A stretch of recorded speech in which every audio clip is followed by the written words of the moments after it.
Hello, everybody, and thank you so much for joining us today. My name is Rachel Asante. I'm the Senior Program Coordinator for Climate Change and Energy Transition at IUCN, and it's my absolute pleasure to welcome you to the first webinar organized by the Ginger Technical Working Group on Offshore Metrics. Ginger stands for the Global Initiative for Nature, Grids and Renewables, and was established by IUCN and the Renewable Grids Initiative in 2023. Ginger serves as a voluntary platform uniting state and non-state actors alike to ensure that the future of renewable energy and the associated grid systems are not only environmentally sustainable, but also measurably contribute towards global nature positive goals. As part of Ginger's work programme, we've established 3 working groups focusing on metrics, offshore wind, and linear infrastructure. Information on Ginger and the work that we're doing is available via the Ginger website, and the link will be posted in the chat box just now. Today, we're going to take a deep dive into an innovative framework to support the delivery of net positive impact on marine birds by the offshore wind sector. This presentation has been co-organised by the Biodiversity Consultancy, but before I pass to my fellow Ginger Metrics Group member, Angus Cook, who will introduce today's speaker, let me just mention that today's webinar will consist of a presentation followed by a question and answer segment. So during the presentation, please feel free to drop any questions that you have into the chat box, and we will try our best to get through as many of them following the presentation. So we have a very interesting hour or so ahead of us, so let me not take any more time, but pass on to Angus, who will introduce today's speaker. Thank you all so much. Thank you very much, Rachel. It's my great pleasure to be introducing Aspen Ellis, who is a grad student from the Conservation Action Lab at the University of California, Santa Cruz, where her work focuses on seabirds and offshore wind farm. I've had the great pleasure to know Aspen for about 4 years now, since when we started working on a paper together looking at a framework for assessing and mitigating the impacts of offshore wind farms and seabirds. And I'm really pleased that we've been able to continue that collaboration, working on approaches to working to develop approaches for applying compensatory mitigation to seabird populations, which she's going to be presenting on today. And so without further ado, I'd like to pass on to Aspen. Take it away. Thanks, Aspen. Hi, everyone. Good morning from California time and good afternoon to many of you in the UK and EU over there. I'm going to go ahead and share my screen. We can jump in.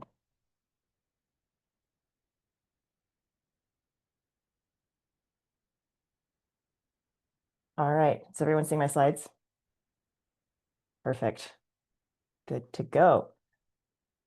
All right, everyone, as Angus said, thank you for that introduction. I'm Aspen Ellis. I'm a PhD candidate at the University of California, Santa Cruz, where my work focuses on strategizing effective compensation and offsetting for offshore wind energy impacts to seabirds, but also building out those approaches to other taxa as we finalize that approach within our system. Compensatory mitigation and offsetting are complicated topics, but we think that if done right, offshore wind could fund a lot of really great conservation work, and both could work really well together to be able to move forward towards a more sustainable future for biodiversity and climate. So I'm here today to talk about all of the work that we're doing, developing guidance on an effective process to get there, and we'll dive in from here. So my background is a seabird biologist. I'm going to lead us in here to our topic today from that perspective. Seabirds are a highly threatened taxa. They comprise about 20% of marine extinctions historically. 30% are IUCN red listed as critically endangered, and vulnerable. The majority of seabird populations are declining, with current populations reduced up to 70% on average.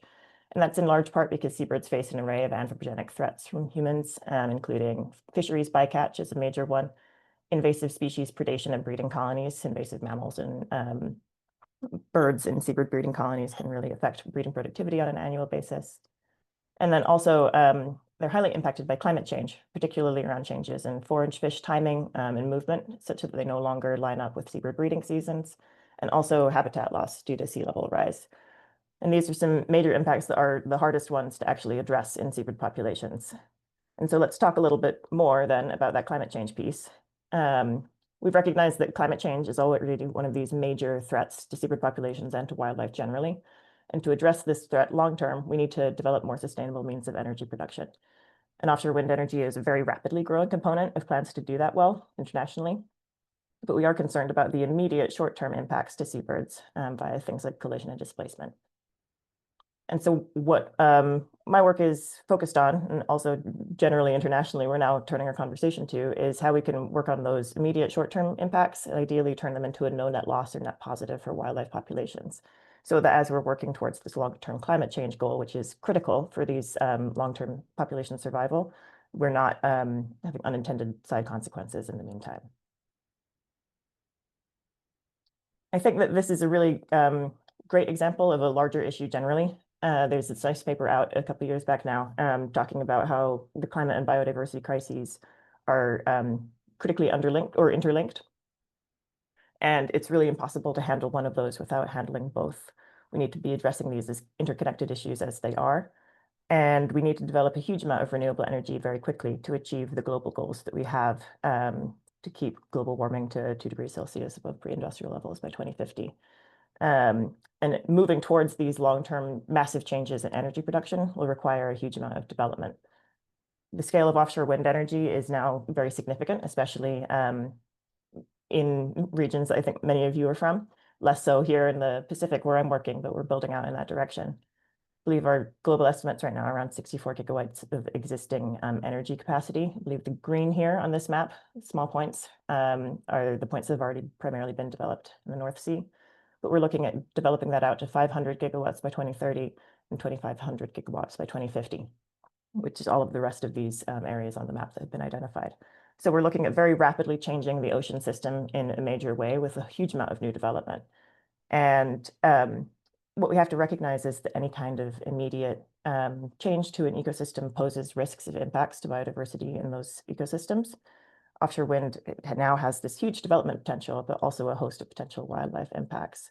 And so as we're thinking about how to address this and build this out in a way that achieves net positive for biodiversity, which we're now hearing as a term that's thrown around a lot more excitingly in conversations that we're having about renewable energy development, we have a few things to keep in mind.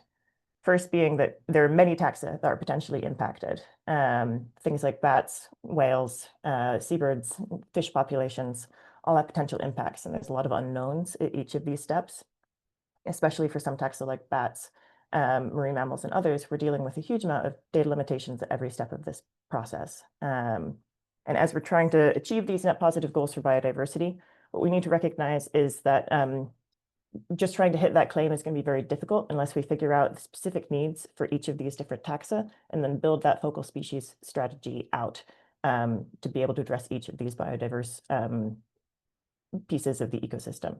And so my focus on this is seabirds for a number of reasons that I'll get into. But the idea here is that by focusing on seabirds, bats, whales, fisheries, each independently, we can actually work towards this general goal of net positive for biodiversity. But handling this at the species-specific level is going to be really important to be able to be sure that we're actually implementing the right sort of mitigation for each of these groups, and then being able to track whether or not that mitigation is effective and is actually then achieving net positive impacts.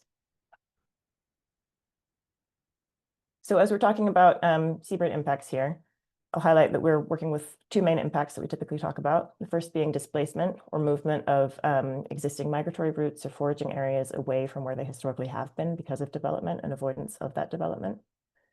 The second being immediate mortality to collision impacts with birds hitting blades or other infrastructure. And what we need to frame is that while the individual effects of these facilities may be minor, the effects of those facilities on multiple populations, and then how those impacts increase as you build out multiple facilities and combine them with existing impacts to seabird populations. So that cumulative scale is what we're particularly concerned about. And what we need to recognize is that, at least at this stage, and especially in regions that are newer to developing offshore wind, like the Pacific, empirical measurement of any of these impacts is going to be extremely challenging, at least at the beginning of these development stages. And so we need to be able to work through a traditional mitigation hierarchy for each of these impacts while handling a lot of that uncertainty. And I'll talk about what those approaches might look like for seabirds. Here we have on the x-axis a no net loss standpoint. So you can think of this as the condition of any population under baseline conditions, so no development. And then our net impact on the y-axis here. So moving into the negative below that y-axis or x-axis. So if we think about an seabird impact scenario without mitigation at all, we can think of that as the red bar here. So the impact we might expect to see if we didn't work on any mitigation for offshore wind energy. The first step to get that residual impact bar back towards the no net loss standpoint is going to be avoidance. And that is the critical foundation of any kind of mitigation hierarchy. That's going to be trying to develop the facility in a place that reduces impacts to begin with. So selecting low use areas for critically at-risk marine taxa, and just generally trying to highlight areas for development that minimize as many different types of impacts as possible. And while this is a really crucial part of this process, and a lot of the work is being done to do siting of these facilities more strategically, it's also worth thinking back to that map where we're talking about a very busy seascape and recognizing that with all of the different impacts that we actually do need to mitigate, from fisheries to marine mammals to bats to human use concerns, and then also practically where we need the wind energy to begin with, we're not going to be able to completely eliminate impacts via avoidance alone. So then once we have selected sites for those facilities, the next step is minimization, which is going to be developing the facilities in whatever way we can to reduce impacts as much as possible. So there's a number of studies out now around early potential minimization approaches that could work for offshore wind energy. Much of the data that we do have is from onshore facilities with onshore species. So there is certainly a need to collect a lot more data in the offshore realm, where typically monitoring has been much harder, given complexities with surveying, with the size of the turbines and the distance from shore, et cetera. But things like lighting alterations, painting turbine blades black, facility layout designs to be able to potentially alter displacement rates are all being studied and will need to be continually revised and improved as we get more data along the way. But as we're recognizing that we still have that decent chunk of uncertainty in there, we can certainly assume that we'll have an amount of residual impact that we won't be able to completely prevent via avoidance and minimization approaches. And that's where compensation or offsetting comes in, which is the final step of the hierarchy. And this is what has the potential to get us back to that no net loss standpoint or the net positive. And this is via using funding from offshore wind energy facilities to be able to channel that funding towards existing conservation actions that we know are needed to actually boost seabird populations.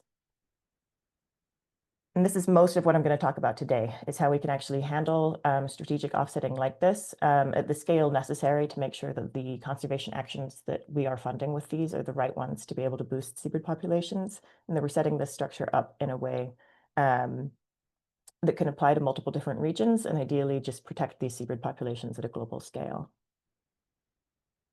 If you are interested in hearing more about the avoidance and minimization pieces, we did have this paper that Angus mentioned. I believe it's going to get dropped in the chat as well, but you can also use this QR code to find it. This is a best practices framework for all of the necessary steps to model, monitor, and mitigate needs for collision, displacement, and cumulative impacts throughout the development timeline. So the types of tools that we need to develop, the types of data that we need to collect, and how all of those tools can fit together to be able to actually set up this mitigation hierarchy throughout the long term. This was out in 2022 and can be found here. But from there, I'll dive a bit more into this offsetting piece specifically in this talk. Seabirds, I think, are a really great case study for what offsetting can look like, because there are so many well-tested conservation actions that can be used to boost these seabird populations, especially because they are already dealing with so many human threats. So factors like translocation of seabird breeding colonies to more biosecure habitats in the face of things like sea level rise, where you can actually move the breeding colony to an island that has higher ground, for example. Eradications of invasive predators at breeding colonies, so removal of cats, rats, mice, etc., from colonies where they're affecting the egg and chick production for these seabirds. And then things like alterations to fisheries, behavior, and gear to be able to reduce bycatch throughout the fishing process.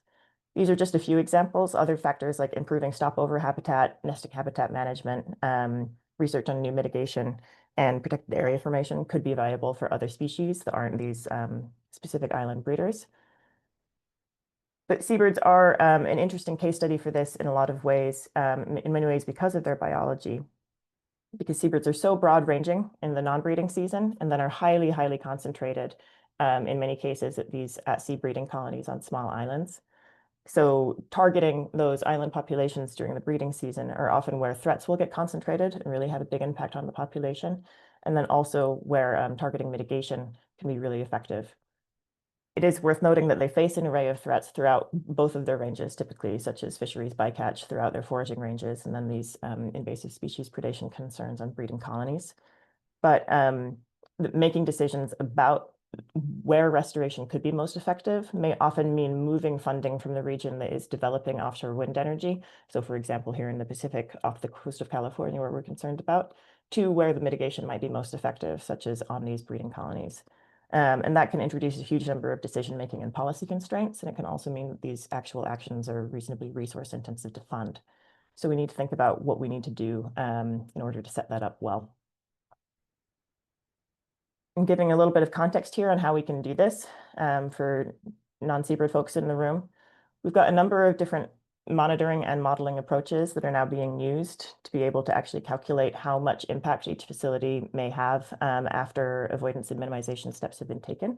So we can do studies on seabird characteristics like flight height and distribution using tools like digital aerial surveys, boat-based surveys, and tracking data. And we can combine those with information that we do have about the characteristics of facilities that we developed, size, height, rotor length, et cetera, and be able to funnel those pieces of information into models that we can use, both to be able to identify collision rates, and then also down the line, though this is still a more developing tool, but to be able to figure out what kind of displacement rates you might be able to expect for different birds. The idea here is that then you can combine these understandings of collision and displacement from facilities that have been developed into a rough understanding of what the residual impacts will be to various species. But it's certainly worth noting that each of these steps will require a huge amount of data. So in the long term, we will have a better understanding of which seabirds are being impacted in which areas, and that will be able to apply to other facilities as well. But certainly as we're building out development throughout a region, we're going to be working with a huge amount of data limitation right at the beginning of that process. So building in a huge amount of capacity to handle that uncertainty is going to be important. So once we have that understanding of what residual impact is, it's worth noting that we're now thinking about what it actually looks like to offset or compensate for that impact. And in regions that have been developing offshore wind energy for a lot longer than we have here in the Pacific, a lot of effort has been now going into how to figure out how to implement compensatory mitigation. In the last 5 years, especially, this has been picking up a huge amount. And that's because while the impacts of individual facilities are minor, when you're now looking at a very busy seascape, the concern of those cumulative impacts is going to be over a tolerable level is now something that needs to be addressed. And in the UK, where the scale of build out is very significant, species like the lesser black-backed gull and the black-legged kittiwake are now hitting these cumulative impact levels where people are recognizing that there's a policy need to be able to handle compensatory mitigation at a large scale. And because of the timing of this, new facilities are now being required to compensate for their portion of the residual impacts, where it's been more difficult to address the existing impacts from these existing facilities. So there's a lot of conversation here in the US about how we can implement a compensatory mitigation plan earlier in this process so that each of these facilities is playing in before we hit sort of this cumulative impact scale that we're concerned about. It'd be really great to learn from regions that have been developing this longer and be more proactive in terms of how we can be addressing these impacts from the get-go. The other point that I really want to make about the existing status quo for how compensatory mitigation has been handled is that in most cases that we've seen this been done so far, it has been managed on a facility by facility scale. So a developer might be informed of what their level of impact would be, and then work with a consulting agency, for example, to be able to figure out what kind of mitigation action could actually offset that residual impact that they're on the hook for. The limitations with this are that it's prohibitive to the selection of efficient mitigation projects. It ends up with developers having to spend a huge amount of time working with both policymakers and the consulting agencies that can help with these mitigation projects to be able to develop mitigation approaches for seabirds that, while potentially very effective, can be hugely resource intensive and time intensive, and can be prohibitive both to effective seabird actions getting selected, but also to the development of the facilities and their timelines. So for example, with these kittiwake breeding hotels that are popping up as mitigation approaches in the UK, it can, in many cases, like identifying whether or not these are effective measures and how like feasible they are to actually implement can be a huge burden on developers. It can be prohibitive also to the strategic regional planning, where you're being able to figure out which populations at scale most need mitigation actions, and then moving that funding towards those needs, because it is handled on this highly localized scale. And all of this is an uncertain and burdensome process for developers. So we're trying to figure out what it might look like to move this planning to a larger scale. And I think that the most important thing to think about here is how we can actually pool funds from multiple different facilities to be able to, A, reduce the impact on individual developers of identifying what these processes might look like to do mitigation well at this individual facility scale, centralize that decision-making process so that you can be identifying throughout the region what the priority species are that need mitigation to happen. And it can also reduce the amount of funding potentially that individual developers would need to pay in to actually fund these large-scale mitigation projects that would be impossible to fund with single facilities. And the idea here is that as the region starts developing offshore wind energy and they're each paying money into this strategic regional pool, you could be able to fund really high priority mitigation actions for the whole region. So for example, if something like a merlet in the Pacific offshore or Pacific outer continental shelf region was one of the primary species of concern, you could start with funding those mitigation actions that would really boost that species. But then as more and more cumulative impacts join the region, that pooled funding grows and can then go towards funding more and more species and more actions throughout that region, such that this pool can change as the cumulative impact changes throughout the development timeline throughout an entire region.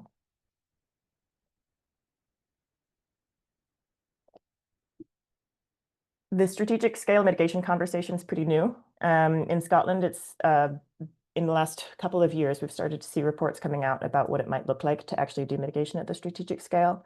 This is now gaining traction mostly in the UK, but there's a lot of talk in the US about how we can learn from approaches in the UK and figure out how to do this earlier in our process so that we're not dealing with it solely at an individual facility level. The potential benefits of strategic scale mitigation, like I was saying before, that it could fund much larger scale mitigation projects. So things like invasive predator eradications at breeding colonies, whole fisheries closures or changes, reductions to disturbance at colonies, for example, may be much easier to fund when you're pooling facilities or funding from multiple facilities. It may reduce a lot of the burden on those developers to identify and fund those actions independently.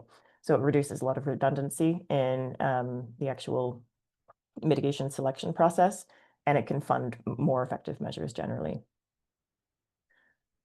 And so as we're thinking about building out to a strategic scale, we need to think about the conversations that need to be had to identify what kind of funding structure that might look like, and what the criteria of good regional scale management might look like. So for example, what kind of group is managing a fund like this? Who's making those decisions about what mitigation actions need to be prioritized, and also what actually fits into what a priority mitigation action is. So for example, like which species does it benefit, cost effectiveness of that in terms of bird output, and also the regions affected and the populations affected. So all of those decisions need to be done at this sort of strategic regional scale, and there need to be guidelines on what that looks like. So that's a lot of the work that we're doing in the lab here.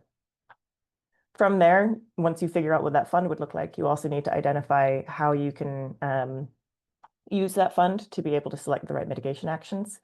And there's sort of two pieces that we're now working on to help inform that process. The first being developing an open source decision-making tool to identify priority species throughout an entire region for research and mitigation.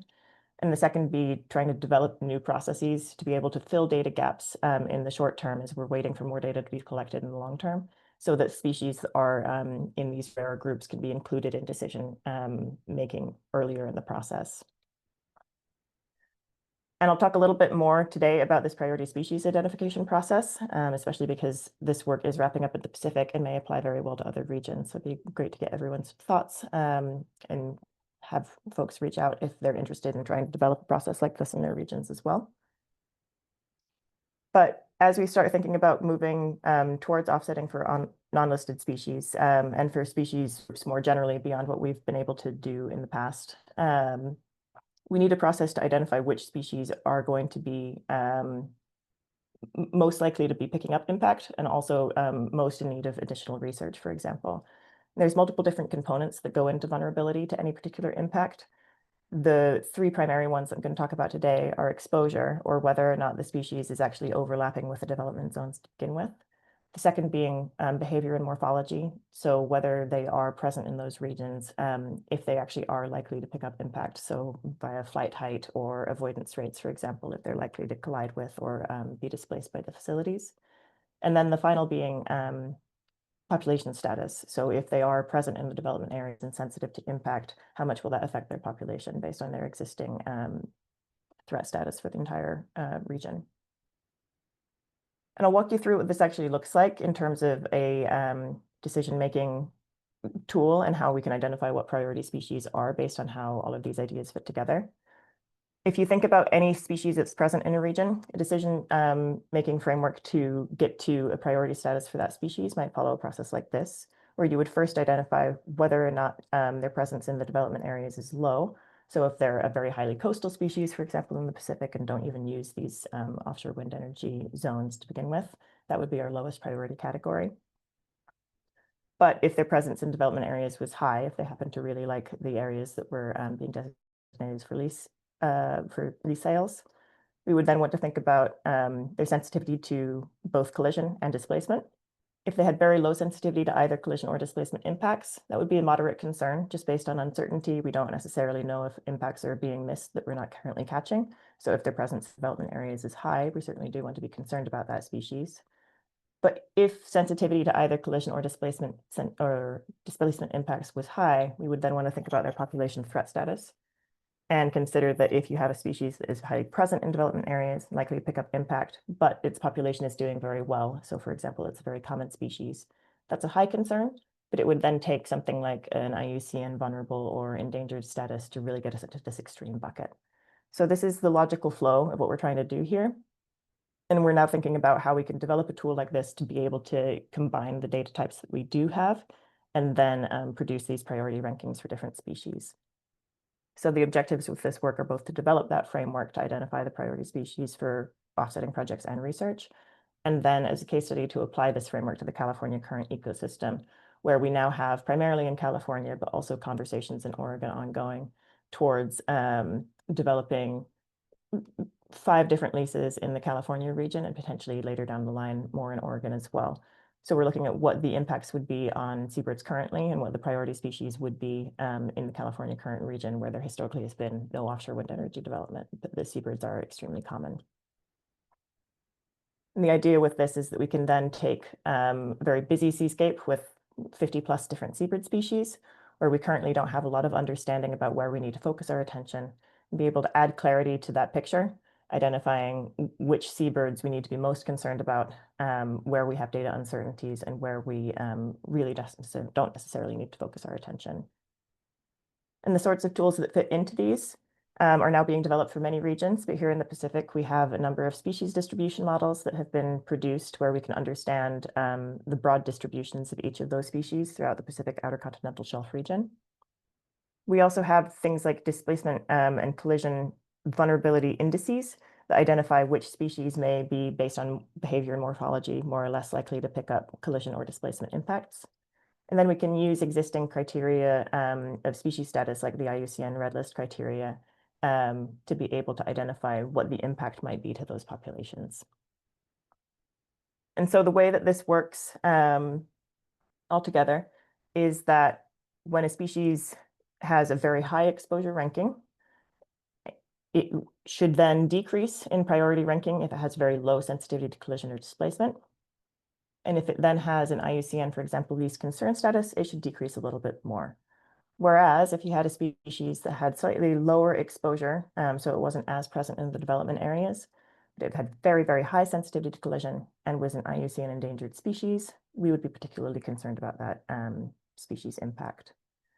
But what we really want to emphasize with this tool is that if you have a species that to begin with just is not present in these development areas, even if it has some sensitivity to displacement and maybe an IUCN endangered species, we're trying to highlight that existing population status isn't the sole thing that we should be thinking about here. We need to be thinking about, in terms of offshore wind energy priority, what species are actually likely to pick up impact in these facilities. So exposure and sensitivity need to also factor into this as opposed to just priority threat status. And here in the US, at least, currently the policies that implement offsetting for seabirds are primarily focused on the Endangered Species Act. And many of these species, at least in the Pacific region, may not be the species that we're most concerned about for offshore wind energy impacts. So trying to move beyond just those listed species and be able to identify for the whole class of seabirds what species we're most concerned about is where this work is focused. Got some preliminary results here. This is a very busy graph, so I'll walk you through it. Essentially, what this is saying is that we have a number of species that are rising to the top of this ranking in the California current ecosystem, like pink-footed shearwater, Cassin's auklet, buller shearwater, ashy storm petrel, and sabin skull, that we think are very high concern species. And then what we also want to highlight is that down here in the low priority region are several species that we currently really only have policies to protect. So marbled merlet is one of the Endangered Species Act listed species here in the California current. That's where the current policy focus would be in terms of mitigation. But what we're seeing with these tools is that policy is just not protecting a lot of the species that we need to be focusing on.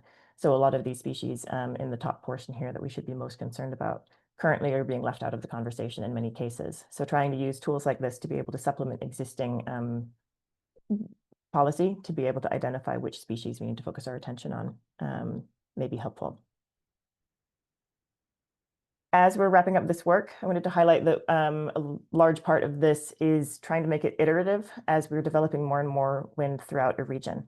So just leaving it at answering this question for the facilities as they're currently designed is going to be insufficient because this region is going to be rapidly developing with offshore wind. And as more and more facilities start going online, we're going to need to be able to adapt the inputs on this tool to be able to do regional scale planning.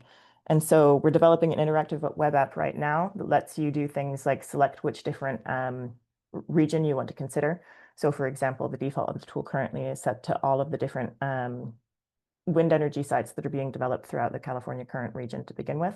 And you can see how that actually changes the impact ratings if you're looking at a single facility and managing on a facility by facility scale versus what the priorities are where you're actually considering the cumulative impacts throughout the entire region. It also lets you do things like alter the sensitivity information input. So for example, if you're using this tool to identify what species you might want to be really focused on for collision risk modeling, you could use it just at the collision sensitivity level versus summing both these criteria of displacement and collision together to be able to produce an output that way. It also lets you adjust the weights of each of these if you're particularly concerned, for example, about whether the species is likely to get impacted at all and less concerned about threat. It gives you the option to do that. And I'll show you here a GIF of just what that looks like as you're running through. So here on the right-hand side, you can see all of the different species and their priority threat statuses binned. And then it gives you the option to change the inputs. So for example, doing it for a single lease area and showing what the species priorities are and how they change when you're doing it then at this regional level or the state-based level. So this ideally should be a tool that can help inform at the scale at which you want to be making decisions around mitigation. And here I'm just showing that you can also do these different alterations to be able to figure out what kind of sensitivity information you want to input. And then also, for example, if you're just concerned about whether or not impact is happening unless the population threat status, how that can change these priority bins as well. So just walking us through some takeaways here. Much of what we wanted to talk about today is that these existing policies in many regions aren't necessarily highlighting the right species, and they aren't necessarily facilitating development and mitigation simultaneously. They're not necessarily set up well currently to be able to handle the coupled biodiversity and climate crises. We need to be figuring out how we can develop policy to be able to do effective mitigation very well, and also how that can be actually an easier burden on developers, therefore, to be able to progress development at the rate that we need to in order to hit these climate goals, while making sure that offsetting is set up well so that we're not impacting populations in the short term. A lot of that work is going to be moving beyond the individual scale. And then in order to do that, we have a lot of needs that need to be met to develop tools to support mitigation at the strategic regional scale. And developing tools like these, what we're currently working on, to be able to identify priority species for mitigation and research needs. And then also guidelines for the actual considerations that need to go into what it would look like to pool funding and manage it beyond this individual facility scale, or the work that we're currently doing. So that is a brief introduction to our work. I'm happy to take, looks like plenty of time for questions. I'll leave my contact information up here, and happy to follow up with anyone on the call as well, if folks are interested in hearing more about the tools that we're developing and how they can be used to inform mitigation. But with that, I think I will stop my share. Thank you so much, Aspen, and congratulations as well. I mean, that is some very impressive work that you've done so far. And you're right, we do have quite a few questions, so I'm just gonna dive right in and see how many of these we can get through. So perhaps first, you mentioned the need for a strategic engagement and for having pooling of resources, but one of the comments that have come in have been around the need to also incorporate and have engagement with other sectors that are really fundamental towards looking at assessing and mitigating impacts, such as the fishery sector. And so I'm just wondering, within your research, did you look at the possible advantages around incorporating key sectors such as the fisheries? And do you know of any examples where you think this may be happening at a regional level? Thank you. Thanks, Rachel. Yeah, it's an interesting question. I think there's a number of different levels that I could answer that question. I think that one thing that's important to consider is that developers are often on the hook for impacts to many different groups. So for example, fisheries impacts are being handled currently quite differently from offshore wind energy impacts to seabirds and other wildlife. And I think that something that comes up a lot in conversations with industry is the burden that that puts on developers to be able to move forward in the time that they need to. I think, therefore, what's been really helpful as I've been going through my work to try and figure out how these offsetting conversations can mirror each other and how these different policy routes to handle offsetting may differ for these different routes. Currently, a lot of the policy to implement offsetting for marine birds is very different in the US from policy to implement offsetting for marine mammals and fisheries and other. So each of these funding pathways is currently quite different and complex. And I do think that as much as possible, regional scale management to get all of these voices in the same room and be able to learn from the different offsetting conversations on fisheries, apply those to seabirds, and figure out how those things can interface is going to be important. Here in the Pacific, we're in the early stages of developing a regional scale wildlife science collaborative like they have on the East Coast now, so that we can be ensuring that developers and researchers and policymakers essentially are in the same room from the get-go and try and be more strategic about that than we have in the past. Thanks, Aspen. Another question. Have you thought of expanding this work to other taxa and other species beyond the ones that you're currently focused on around marine birds? Yes, we definitely have. I think that currently the need for marine birds is still very high. It's one of the conversations that comes up most frequently around offshore wind. And I think that part of that is because there are so many impacts that we do need to think about. And the other piece is just that seabird populations, as they are not doing very well and are very, there's a lot of conservation that can be funded very efficiently to be able to boost seabird populations. That conversation is more complicated for other taxa right now, especially for offshore wind and bats in the Pacific, at least. We recognize that there may be bat impacts, but there's just a huge amount of uncertainty around where bats are and what kind of impacts they're likely to pick up in the offshore realm. And so I think my current goal has been to keep my focus here within Seabirds and be able to develop this framework very well within this taxa, so that as we do then collect more data on other groups and figure out what kind of offsetting work may be useful for bats, which is also a more complicated question, that we can then apply that framework down the line. But I am working with bat biologists and marine mammal biologists as well to figure out how frameworks like what we have developed for seabirds already can then apply to these other taxa and be developed out down the line. Thanks so much. We've had a couple of questions around how you've tested your modeling and some of the numbers that you've got, and also around the actual application of the framework against and how it matches reality. I'll say that we are looking for opportunities to test this framework broader in different regions, but I'll let you answer a question as to how much testing have you done and how confident are you around the modeling figures that you have and that you've used in the framework. Yeah, thanks.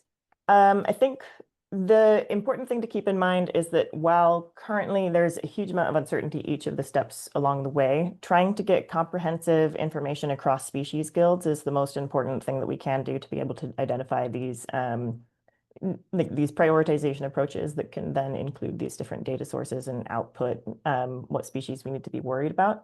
While that's currently difficult to test, we're working with a lot of index data for facilities that are in the future and aren't even in the water yet. I think that the important thing to do here to identify where we need to focus our data collection is to be able to use the data that we do currently have around where birds are, for example, to be able to inform where we need to target that research. And so while I think it will be quite some time before things like collision risk models are super well developed for the Pacific, where offshore wind hasn't been developed yet, there certainly are models that are better developed in other regions, and there is a good amount of current work on collision risk modeling and displacement modeling, especially in regions like the US East Coast in the US, for the species that are being particularly concerned about. And those models are currently, a lot of my collaborators are working on updating those models and getting additional tracking data, for example, to inform those and improve them. So I would say that there is still a huge amount of uncertainty, but that being able to target where we need to do research to improve that uncertainty is a lot of the current work that I'm trying to do.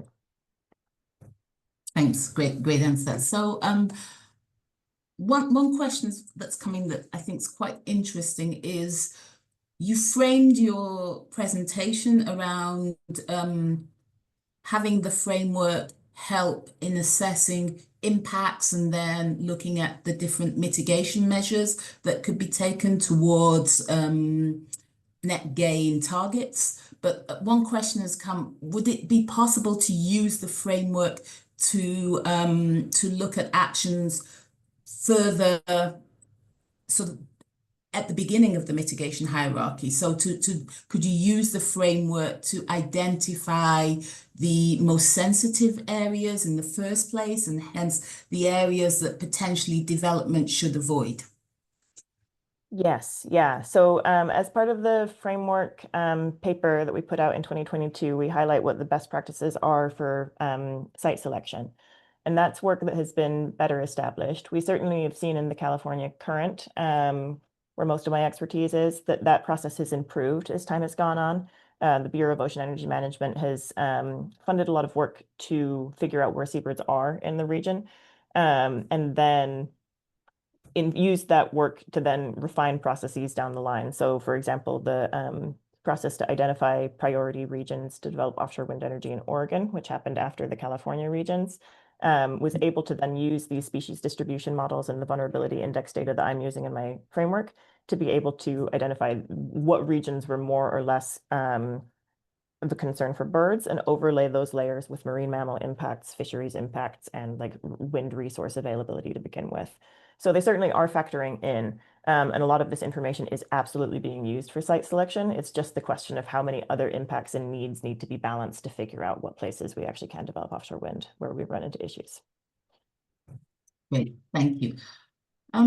So when we look at the different regions where this framework could be applied, do you think that more developed regions such as the UK and the North Sea, which is really quite developed already? Do you think it's a bit late to be using the sort of frameworks that you're developing? Do you think it's more adapted or applicable to emerging markets, or do you think areas where the offshore wind industry is a lot more advanced could still utilize and benefit from the framework?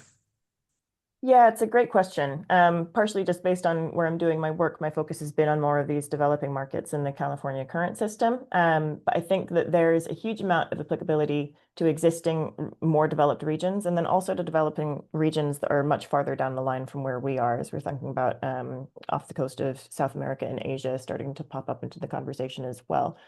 I will say that I think the advantage of using a framework like this in regions that are developing offshore wind for a lot longer are that you guys have much better data than we do here on the Pacific. A lot of the flight height information that we're using, a lot of the information on impacts that we're using here in the Pacific is informed by research that has been done in the UK and EU. So a lot of the species that are much better studied currently in the seabird space are currently over there. And so it would be much easier to then get a framework like this up and off the ground in a region that has a bunch more seabird data to work with. And I do think that while there are currently policy limitations in terms of how developments that are already ongoing may fit into this conversation, as regions like the UK are starting to think about strategic scale management and doing these reports on what kind of tools and populations might be the best places to focus on for that funding, tools like this that actually help make it easier and more transparent to identify priority species may apply really well and be able to target a lot of that work more efficiently. Thanks. So if I can just ask you a follow-up question, we know that the next step is to test this framework. If you had a free run, where would you choose to test it, and why? Great question. Yeah, I think that I would love to see a framework like this used in a region that has offshore wind a lot more developed. But a lot of my current focus being in the Pacific Ocean has been on thinking how a framework like this may apply to Hawaii, where there are a huge amount of endangered seabird needs and also a huge amount of conservation that is very in need of being funded. And then the Gulf of Mexico as well is a region that has a huge amount of seabird use and a huge amount of human development, but there's still just a huge amount of uncertainty around where the seabird impacts may be. And so I think targeting those areas that are slightly farther out but could be a huge risk for seabirds is a lot of where my interest currently lies for developing this out further in the US at least. Thanks. And just talking about developing the framework out, of course, that's going to take resources, and it's a common good, you could almost say, especially when it comes to emerging markets. Have you thought about some of the tools, the financing, resourcing tools that you could use to help fund and a regional level work like this? Yeah, I think that it seems to be hugely region specific in terms of where the funding for work like this may come from. Here in the US, though administration and offshore wind conversations are currently changing quite rapidly, and there's a decent amount of uncertainty there in terms of what that will look like for the next several years. Historically, we have seen a lot of investment from Fish and Wildlife and the Bureau of Ocean Energy Management and federal sources in trying to answer this question from the get-go and figure out how federal agencies can play into making these decisions. I think now, especially in the US, we're also seeing more regional management. We're seeing state management really factor into the conversation in terms of identifying what kind of priorities there are for research and monitoring funding primarily. So on the East Coast, it has been this regional state-by-state investment in a big way. I think internationally, there's a huge amount of different sources of funding that may be really interesting to be able to fund mitigation itself. And there's a number of different policy pathways that may play in. I think one region that I've seen that is particularly interesting and I think could really help fill in gaps as policy is better developed in the long run is that we have, I think, been seeing a huge amount of interest from developers in identifying what mitigation like what getting ahead of the mitigation conversation might look like. And so investing in mitigation at a voluntary level and being able to demonstrate that there is actual commitment from industry towards boosting seabird populations from the get-go, I think can then help move policy along and move these funding sources into a more transparent and traceable process in the long term. But I do think that there's any number of different pathways that could be funding actual mitigation work in the meantime. Thanks, yeah, very good insights, very good answer. So we've had a couple of questions around the actual process and some of the challenges that you faced while collecting data to develop the framework. I'll give you two questions and maybe you can answer them both at once because they're kind of related. So the first one is how do you think we should account for species where we don't have spatial data available to assess them?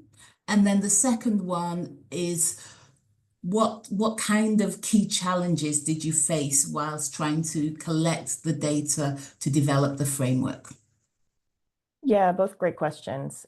I think that the first piece of that question ties quite nicely into the second, which is that the main challenge towards any of this is that we're rocking with a huge amount of data uncertainty and trying to figure out how we can put tools like this into the conversation from the get-go so that we're not just 20 years down the line realizing that there's a critically endangered species that we just didn't have information for, which is often the case, right? In that many of these rarer species are much harder to study because they're rarer in the regions and we have less understanding of where their distributions are, for example. So a lot of the work that I'm currently doing now, which I haven't talked about as much today, is trying to figure out how we can improve processes to fill those data gaps in the meantime. And also produce uncertainty around those answers. So using processes like expert elicitation, where you're informing like those data gaps in a structured way by asking a set of seabird experts, for example, throughout a region to be able to try and produce answers for our best guess in the most effective format of where we think that those seabirds are. And then being able to report how much uncertainty there actually is around those responses so that we can move forward with that for developers and managers and say, look, here's what we think the impact will be. For example, if we think that this is a highly coastal species and we don't think it's going to be a high priority, maybe that needs to be less of a concern. But if it does seem like our best available understanding from experts is that this is a species we do need to be worried about, or that there's a huge amount of uncertainty around the answers that we are getting, how we can then really prioritize and target that species for filling those data gaps with additional research down the line. Thanks. So we have a question around a timing issue and around the strategic compensation or pooling of funding. And do you think that this can be delivered quick enough to meet the needs of the industry and probably more importantly the marine and seabirds that are being affected? So our question mentions, for example, the UK, where there's considerable uncertainty about how the marine recovery framework will practically deliver compensation and net gain. And yet the developers have no option but to develop their own solutions around this. Yeah, it's a great question. And I'll also let Angus jump in because I know that he has a lot more familiarity with the UK political context than I do. Yeah, please do, Angus. Yeah.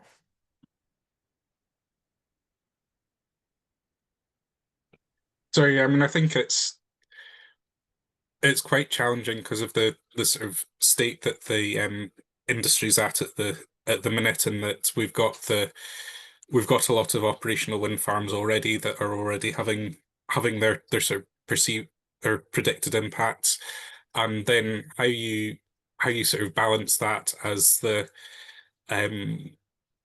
sort of new projects come along and go through the consenting process and are increasingly being required to deliver compensation is quite challenging. I think at present, I think a lot of the focus is on the developers and the developers having to develop and apply compensation measures in relation to their projects. But I think hopefully in the long run, I think it would be, for all the reasons that Aspen has already outlined, I think it would be far preferable and more effective in terms of seabird conservation if there was a way to try and pool resources and try and deliver stuff at a much more strategic level. But I think as we've sort of talked about, there's obvious barriers to that at the minute, and especially if you're thinking across the sort of region, the North Sea as a whole, with all of the different